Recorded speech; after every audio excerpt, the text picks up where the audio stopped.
TWR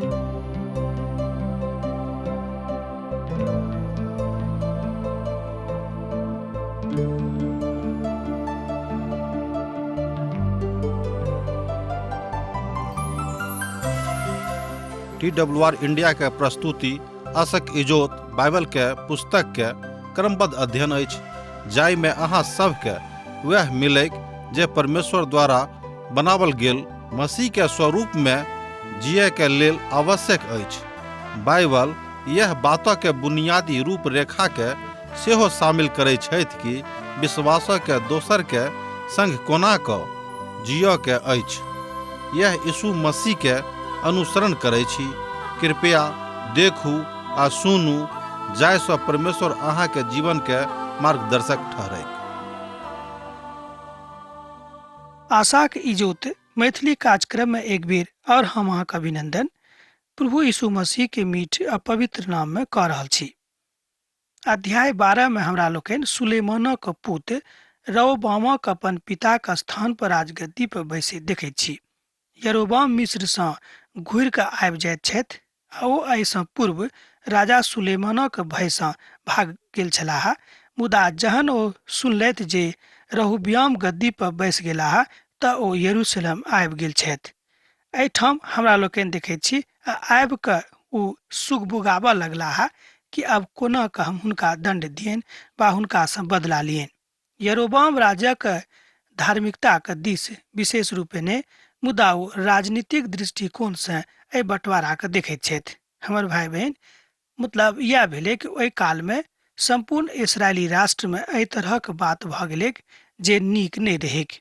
एहिठाम हमरा लोकनि देखैत छी कि संपूर्ण इसराइली सभा के मन में एक बेर फिर पुनः परमेश्वरक प्रति जे आदर भाव रहनि तकरा हमरा लोकनि घटैत एहिठाम देखैत छी।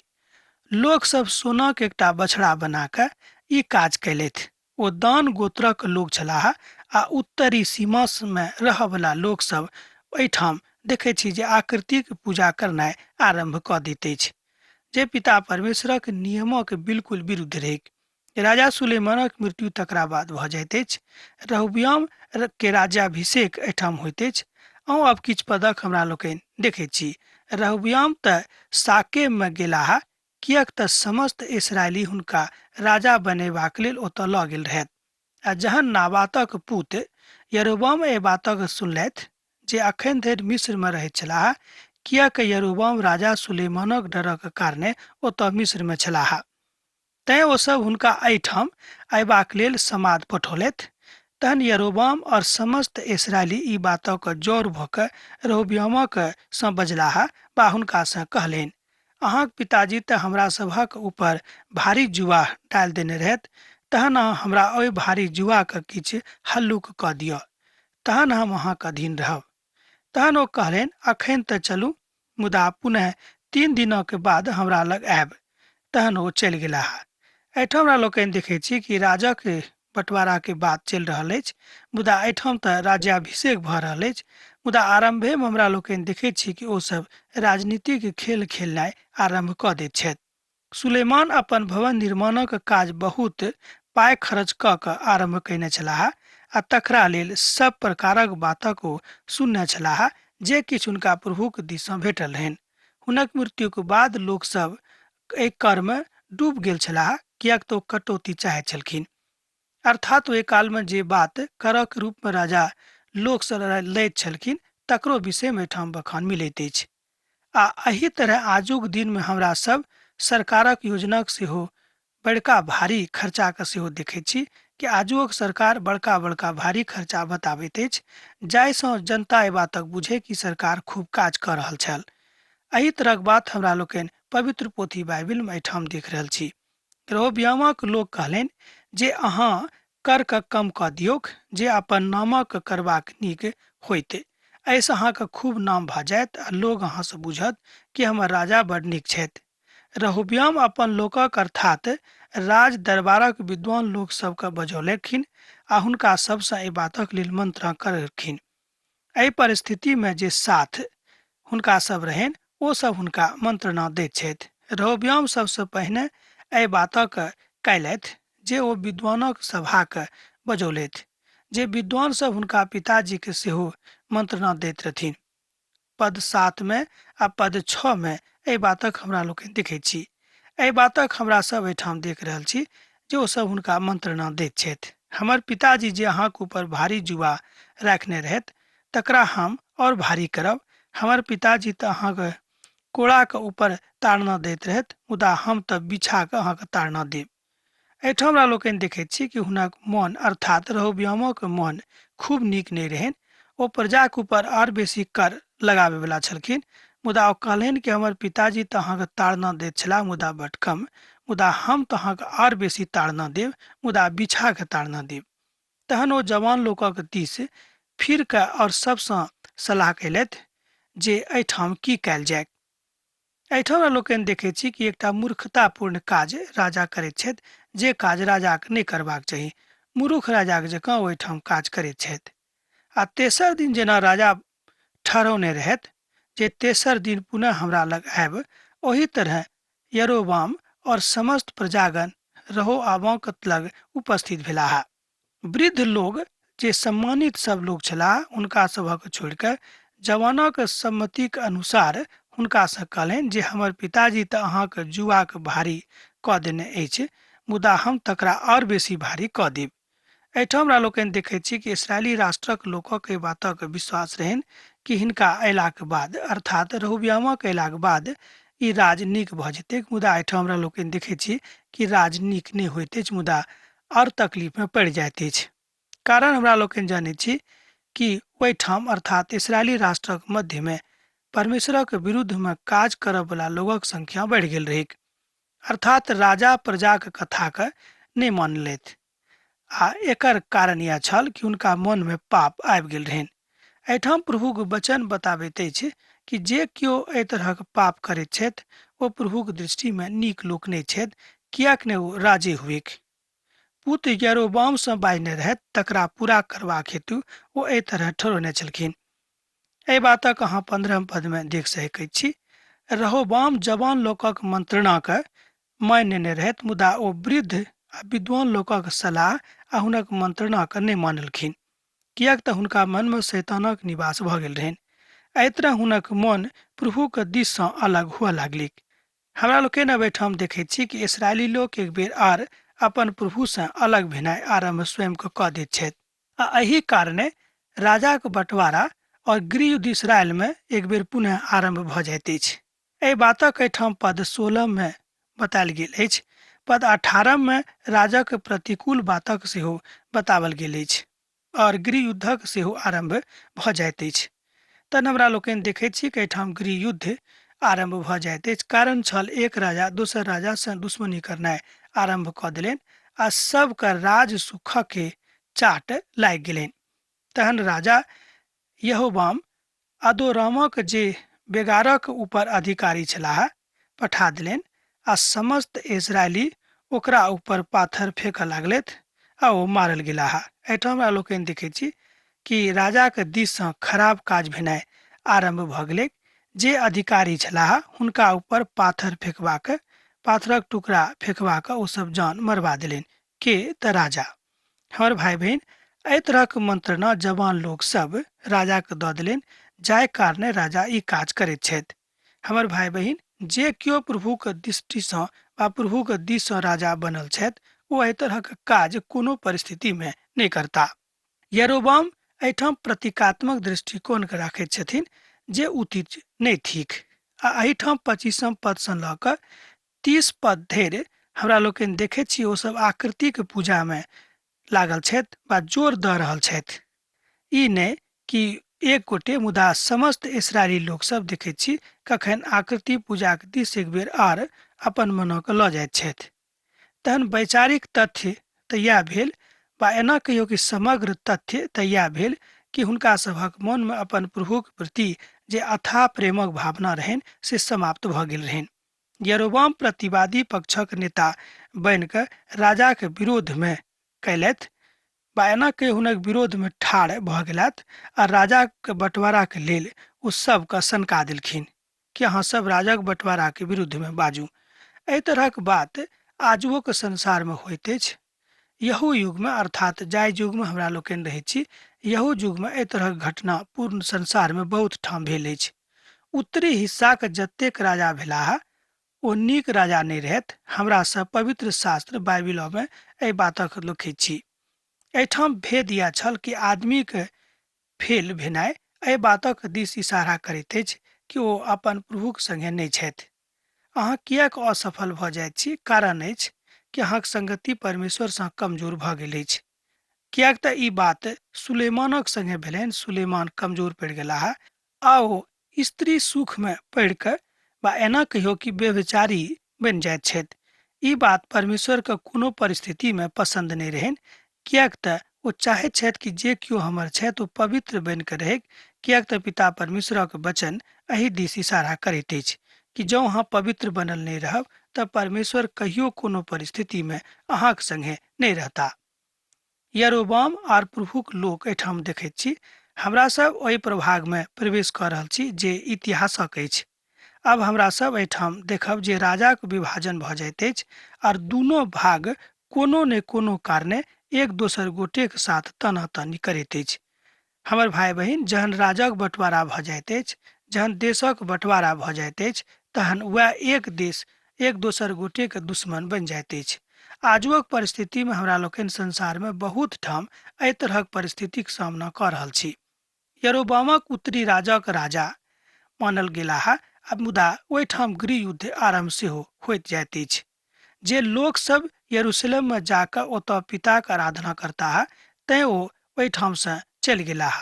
मुदा हमरा लोकनि देखैत छी कि लोक सब आकृतिक पूजा के दिस फिरैत छथि, अर्थात जे सच्चा परमेश्वर छलाह, जे नीक परमेश्वर छलाह, हुनका दिससँ हुनक मोन अलग भऽ गेल छनि, पृथक भऽ गेल छनि। तहन प्रभुसँ वचन पाबि कऽ परमेश्वरक एक जन यहूदासँ बेतेल गेलाह आ यरोबामक धूप जरेबाक लेल वेदीक लग ठाढ़ छलाह। ओ आदमी प्रभुसँ वचन पाबि कऽ वेदीक विपक्ष में शोर पाड़लथि। एहिठाम हमरा लोकनि देखैत छी कि परमेश्वरक एक जन जिनका हृदय में परमेश्वरक वचन पहुँचलनि, ओ जाकऽ ओहिठाम यरोबामसँ कहैत छथि जे धूप जरेबाक लेल वेदीक लग ठाढ़ छलाह। ओ कहैत छथि कि सावधान भऽ जाउ, किएक तऽ जे काज अहाँ कऽ रहल छी ओ नीक नहि अछि। हे बेदी सुन, दाऊदक वंश में यूसिया नामक एकटा नेता उत्पन्न होइत जे ऊंच स्थान पर धूप जराबैत अछि। अहाँक ऊपर बलि कऽ देत, अहाँक ऊपर मनुखक हाड़ जराबल जायत। एहिठाम हमरा लोकनि देखैत छी एकटा भविष्यवाणी के जे परमेश्वरक एक जन ओहिठाम आबि कऽ करैत छथि। प्रभुक जन एक आदमी के हृदय में परमेश्वर एहि तरहक बात देलनि जे आबि कऽ ओहिठाम बताबै कि जे काज अहाँ कऽ रहल छी ओ उचित काज नहि थिक। एहि बातक बुझनाइ सेहो बड़ जरूरी अछि। पहिल राजा तकर 13 अध्याय 1 पद से लऽ कऽ 2 पद में एहि बातक एहिठाम बतायल गेल अछि। एहिठाम 1 मिनटक लेल आर विचार करू तऽ पायब जे पिता परमेश्वर एहि बातक बेर बेर बताबैत छथि।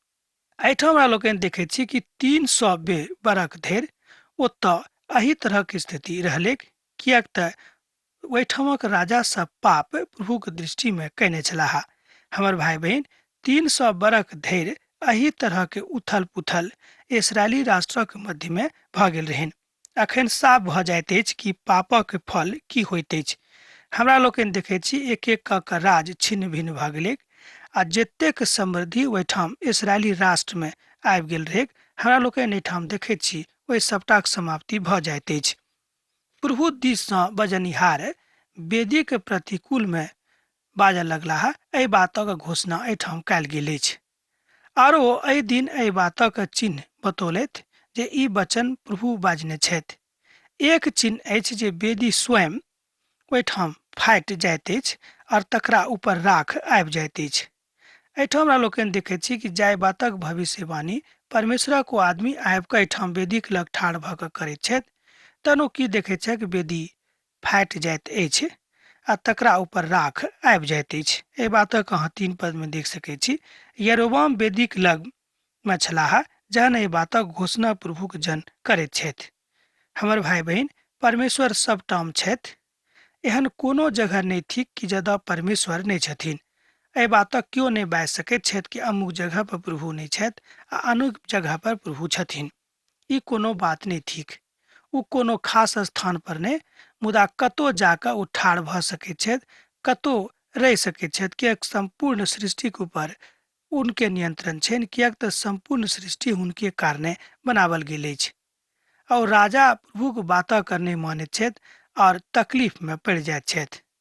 तहन राजा प्रभु के जन सँ कहलनि, हमरा संगे घर जाकर अपना प्राणक ठंडा करू आ हम अहाँके दान सेहो देब। एहिठाम हमरा लोकनि देखैत छी कि प्रभुक जनक खुश करबाक लेल ओ चाहैत छथि कि हिनका किछु दऽ दियनि, जाहिसँ ई हमरा आशीष दऽ देताह। एहि तरहक विचार हुनका मन में आबि गेल रहनि। राजा प्रभुक जनक दिस फिर कऽ हुनका सँ आग्रह करऽ लगलाह जे हुनक हाथ ठीक भऽ जायक, तकरा लेल प्रभु सँ प्रार्थना करू। एहि तरहक बातक हमरा लोकनि एहिठाम देखैत छी, किएक तऽ ओ कहलनि कि प्रार्थना करू जाहिसँ हुनक हाथ ठीक भऽ जायक। प्रभुक जन राजा सँ कहलनि, अहाँ किएक नहि हमरा आधा बाड़ी दऽ दियौक। एहिके बादो अहाँके बाड़ी में हम नहीं जायब, आ नहि अहाँके स्थान पर रोटी जाकर हम खायब, और नहि अहाँके पानि में से पियब, किएक तऽ प्रभुके ई आदेश अछि जे अहाँ नहि तऽ रोटी खायब और नहि तऽ पानि पियब, आ नहि ओतऽ रहब। मुदा जाय बाट दऽ कऽ हम एहिठाम अयलहुँ हैं, वही बाट दऽ कऽ एहिठाम सँ हम घुरि जायब। तेँ ओ ओहि बाट सँ जाय दऽ कऽ ओ बेतेलक गेल छलाह, ओ दोसर बाट दऽ कऽ ओहिठाम सँ चलि जाइत छथि, बा एना कहियो के ओहिठाम सँ ओ घुरि जाइत छथिन। एहि तरह हमरा लोकनि देखैत छी कि परमेश्वरक वचन, परमेश्वरक भविष्यवाणी राजा के लग पहुँचैत अछि आ हुनका बताबैत अछि राजा के कि अहाँक संगे की सब हुअ बला अछि। एहि तरह हमरा सब एहिठाम देखैत छी जे राष्ट्र दूटा टुकड़ा में बँटि जाइत अछि, बा एना कहियो कि संपूर्ण इसराइली राष्ट्र बिखरि जाइत अछि। अहाँ की सोचैत छी, ओ आदमी बदलि देते प्रभु के चंगाई प्राप्त करलाक बादो, कि ओ राजा के बातक बा हुनक मनक परिवर्तित कऽ देते? ई दूटा बड़ पैघ प्रश्न अछि हमर भाई बहिन। एहि संसार में बहुत केओ एहन छथि कि काज निकललाक बाद ओ परमेश्वरो के धोखा दऽ दैत छथि, मुदा ओ ई नहि बुझैत छथि कि केओ प्रभु के धोखा नहि दऽ सकैत अछि। प्रभु दयालु छथि, तेँ ओ अहाँके छोड़ि दैत छथिन जाहिसँ अहाँके मन परिवर्तन भऽ जाय। मुदा जहन लोग नहि बुझैत छथि, तहन ओ परमेश्वरक न्यायक सन्मुख में ठाढ़ भऽ कऽ आ हुनक न्यायके भोगैत छथि। पद 33 में ओ कहैत अछि जे एहिके बादो यरोबाम अपन खराब चालि सँ नहि फिरलाह, आ फेरू सब प्रकारक लोक में से वएह स्थानक ओ करलथि जे काज हुनका नहि करबाक चाही। मुदा जे केओ चाहैत रहथि तकर ओ संस्कार कऽ कऽ ओहिठाम सँ हुनका पठा दैत रहथिन।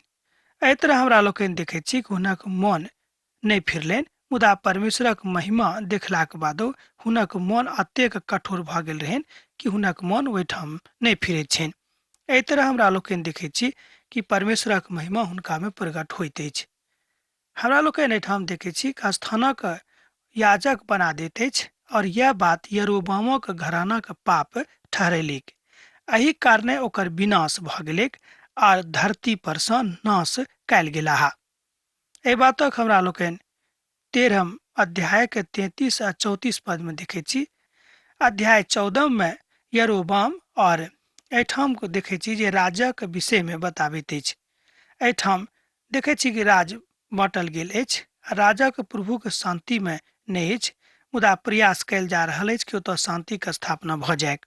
एहिठाम 14 अध्याय के 7 और 8 पदक दिस जँ अहाँ ध्यान देब तऽ एहि बातक अहाँ पाबि सकलहुँ हैं कि ओतऽ की भेल अछि। यरोबामक प्रतिकूल में भविष्यवाणी एहिठाम होइत अछि।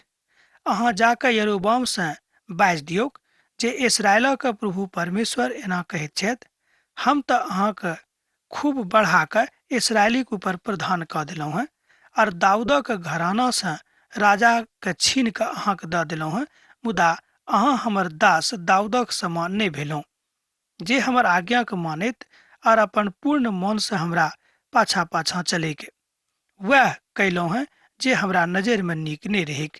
एहिठाम 7 आ 8 पद में हमरा लोकनि देखैत छी कि यरोबाम के राजा बनेला के बाद प्रभु ई सोचैत रहथि कि हिनका एतेक उच्च पद पर बैसा देबनि तऽ नीक भऽ जेताह, मुदा ओ नीक नहि भेला। तेँ हुनका लग ई भविष्यवाणी प्रभुक लोकक हाथ सँ पहुँचैत अछि। आ हुनका जाके बातक बता दिलनि कि हम तऽ दाऊदक घराना से राज छीन कऽ अहाँके दऽ देलहुँ हैं। एहिके बादो जँ अहाँ हमरा समान वा हमरा संगे नहि रहलहुँ, तेकर मतलब यह भेल कि अहाँ हमर नीक लोकमे से नहि छी। ते जे न्याय दोसर लोकक संगे भेलैक वह न्याय अहूँक संगे होइत। एहि बातक स्पष्टीकरण एहि पदमे हमरा लोकनि खोजि रहल छी वा एहिठाम एहि बातक विषयमे बतायल गेल अछि।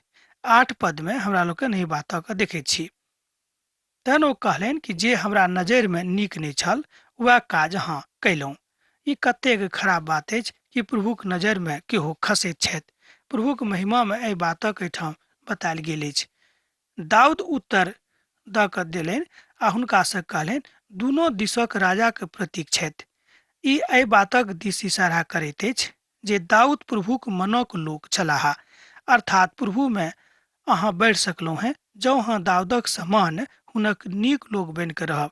दाऊदोसँ पाप भेलैक जकरा विषयमे हमरा लोकनि अध्ययन केलहुँ हैं, मुदा ओ पुनः प्रभुक दिस आबि गेलाह आ अपन पापक मानि लेलखिन। किएक तऽ पवित्र शास्त्र बाइबिल कहैत अछि कि जे केओ अपन पापक मानि लेत आ तकरा छोड़ि देत तऽ हुनका ऊपर दया कयल जेतैक। हमर भाई बहिन, एहि बातक ऊपर खूब ध्यान देब कि परमेश्वर कहियो कोनो परिस्थितिमे केकरो संगे पापक साथ समझौता नहीं करता है। ई बात बड़ सही थीक। यरोबामक मृत्यु यरोबामक और याचकक कारणे अर्थात केहन केहन युद्ध कैलथि, एहि बातक एहिठाम हमरा लोग देखैत छी। आब अहाँसँ विदा होयके काल भऽ रहल अछि। हमरा विदा दिअ। हाँ, जेना अहाँसभ पाती लिखैत रहैत छी, लिखैत रहब, बिसरायब नहि। प्रभु यीशु मसीह के ने सैद घड़ी अहाँ सभक जिंदगी में बनल रहे। आमीन। हमर विश्वास अछि कि ई कार्यक्रम अहाँके लेल लाभदायक सिद्ध अछि। हम चाहै छी कि अहाँ अपन आशीषके हमरा संग साझा करू। जँ अहाँ के नजीक बाइबलसँ आ जीवनसँ संबंधित कोनो प्रकारके प्रश्न भऽ सकै अछि तऽ अपन समस्याके लेल प्रार्थना करबाके लेल जँ चाहै छी तऽ हमरा फोन नंबर पर जरूर संपर्क कऽ सकै छी। परमेश्वर अहाँ सबके लेल एकटा सुंदर, सुखद, आनंदित दिन प्रदान करै।